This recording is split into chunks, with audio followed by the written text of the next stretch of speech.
Alors je vais vous donner un conseil ici qui vaut dans pas mal de positions. Quand il y a une dame comme ça qui peut vous faire des échecs, une pièce non protégée, faites en sorte que vos deux pièces là se protègent l'une l'autre. Donc ici, jouez le très important dame D5. Alors pourquoi ici en D5? Elle défend G2. Dame 8. Donc là maintenant, il va falloir conclure. On est dans une phase de conclusion. On a une tour, un fou et un pion de plus. On prend notre temps. Fou E5. On replace le fou. Là, je dis OK, très bien. On ne veut pas donner de pièces, je valide. Je valide jusqu'ici. Dame D8, ok, tout va bien. L'adversaire se place mais ne menace rien. Hein, tout est défendu ici, il n'y a pas de souci. H3.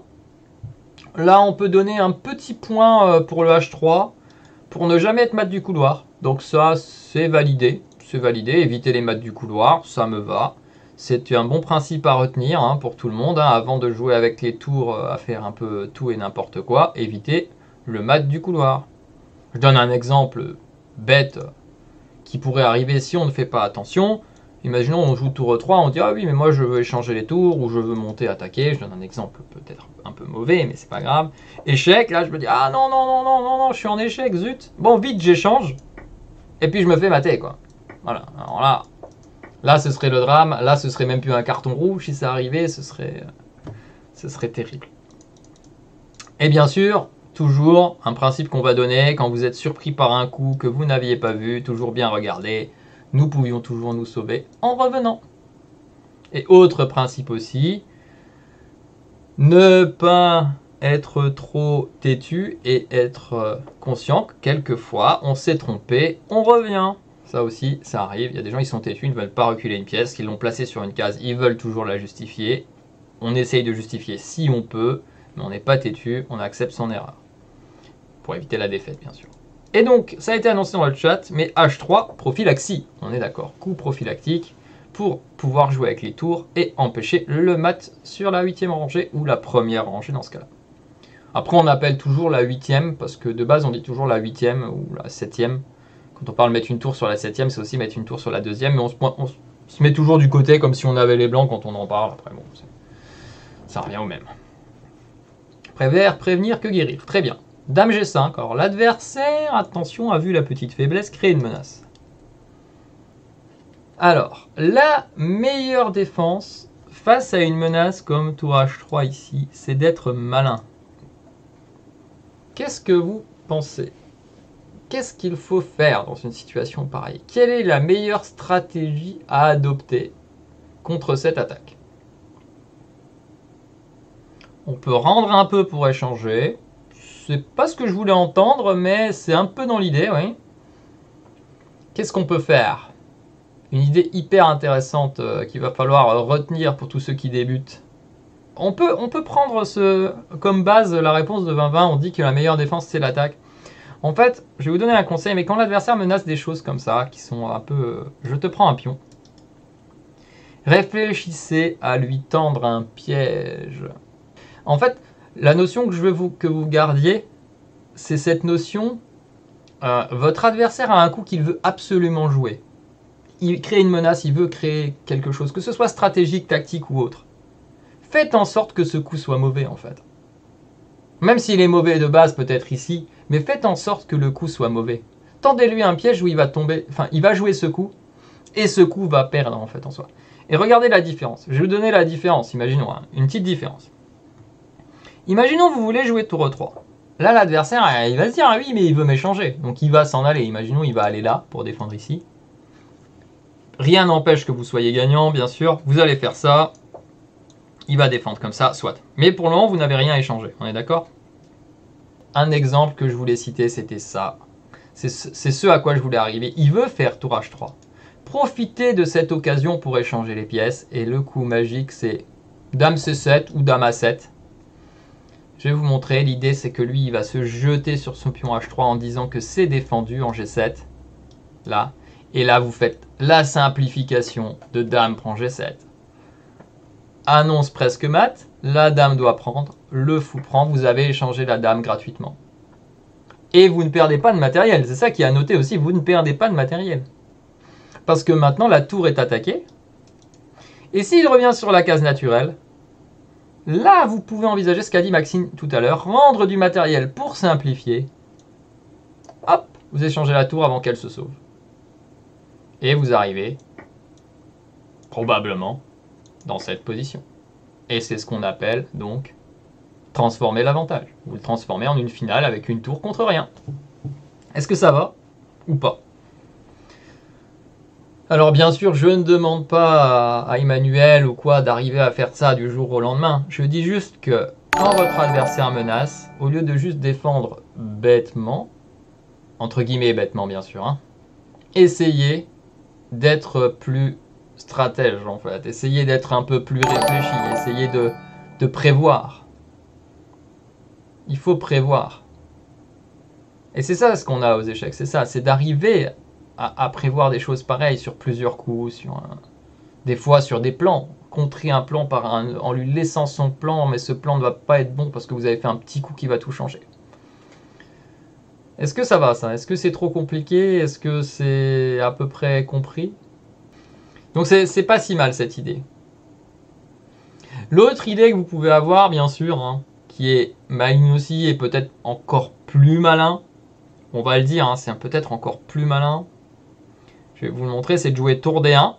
En fait, tour D1 est peut-être encore plus malin parce que vous faites genre, bon bah c'est le coup que j'avais prévu et j'ai pas vu. Et là, quand l'adversaire prend, vous avez tour D7. Et c'est encore plus fort, bien sûr.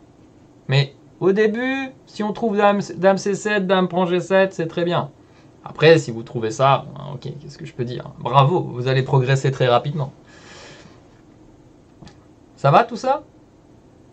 Parce que là, vous n'allez pas perdre la dame, vous allez carrément, pas juste échanger, vous allez gagner du matériel.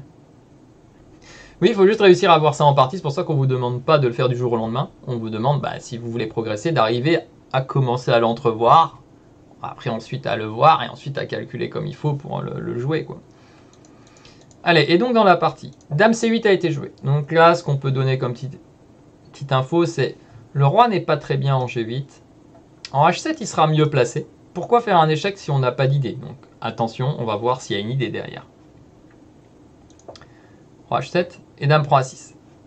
Et là, la dame est en C5. Ça, qu'est-ce qu'on peut dire là-dessus? En soi, c'est une bonne manœuvre, on gagne un pion.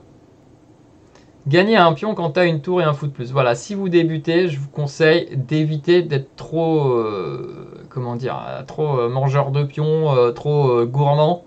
À un moment, échangez juste les pièces et évitez d'aller chercher un pion comme ça. Ça peut laisser un petit tempo à votre adversaire pour créer des menaces. Bon, ici, normalement, tour H3 n'est pas encore un problème, mais il y a d'autres positions où juste aller prendre des pions serait un petit souci. Donc, évite ça. Si à la rigueur tu avais commencé à me pousser le pion là pour aller à la dame, j'aurais dit ok, peut-être pas. Mais manger des pions au risque qu'il y ait un petit truc qui se profile là, évitez. E3. FE3. Ok. Là, attention parce qu'il crée une petite menace. Et regardez, tour D2. Donc là on avance. Et regardez ce qui se passe. On a quand même une menace de mat. Si on regarde la partie il y a quelques coups, jamais on aurait pu croire que les noirs créent une menace de mat. Hein, attention, ouverture de la 7ème, de la 2ème, peu importe, attention, l'adversaire a quand même une menace de mat. Et si on n'avait pas cette dame qui pouvait intervenir sur la diagonale, là, on serait déjà dans une situation un peu particulière. Hein. Si on devait jouer G3 ou G4, et le souci, c'est que là, il nous pose des questions, comme j'ai dit, et on peut finalement en panique quand on n'a pas encore assez d'expérience aux échecs, on peut paniquer et jouer quelque chose comme G3. Et attention, cette panique expose le roi, on pourrait avoir quelques soucis, la dame pourrait essayer de rentrer, bien sûr, pour le moment, ça ne suffit pas, mais je vous déconseille de laisser un contre-jeu pareil à votre adversaire. À la limite, je préfère encore que vous preniez, que vous échangiez, que vous perdiez le fou. Je préfère encore que vous perdiez le fou ici, mais au moins que vous ayez un roi en sécurité. Si vous débutez, bien sûr, hein, je précise. Je préfère encore que vous perdiez le fou, mais avec un roi en sécurité, plutôt que d'être menacé de matin. Parce qu'on le sait très bien, le mat va arriver de temps en temps et on va pas être content. Bon, Emmanuel, heureusement, l'a bien vu. Très bien joué, dame C6. Tour D8. Donc là, l'adversaire recule, ce qui est plutôt une bonne nouvelle pour nous. Il s'en va, donc ça c'est vraiment bien. Tour D1, là, rien à dire. On active la tour. On se prépare à rentrer nous-mêmes sur la 7e rangée. Tour D1, et là on fait exactement ce qu'on avait dit, il y a un échange. Okay. J'ai dit très bien, mais en fait, on rend le fou quand même. Donc c'est pas hyper bien non plus. Petite erreur de ma part, bien sûr. Par contre, ici, on met le roi au coin, s'il vous plaît, pour éviter les échecs. Donc on va quand même donner un coup un peu meilleur que tour AD1. Du coup, si vous voulez tout défendre, si vous voulez vraiment être prudent ici, défendez ce pion. Alors, pour ramener la dame, on peut jouer fou F4, on peut jouer fou D4, vous voyez ce que je veux dire? Ou on peut essayer de l'éliminer. Voilà, Kaspachev l'a dit, fou F4, dame F3, fou D4, tout ça sont des coups tout à fait corrects, il n'y a pas de souci avec ça. Tour D1, et donc on a rendu ici. Là on a dit plutôt cacher le roi en H1. Ok. On arrive dans cette position très importante ici où Emmanuel va jouer tour D5. Tour D5, on va mettre un petit carton jaune à tour D5. Pourquoi? Parce que le roi est un peu exposé. On dira que c'est pas trop grave, mais on ne procède pas comme ça dans cette position.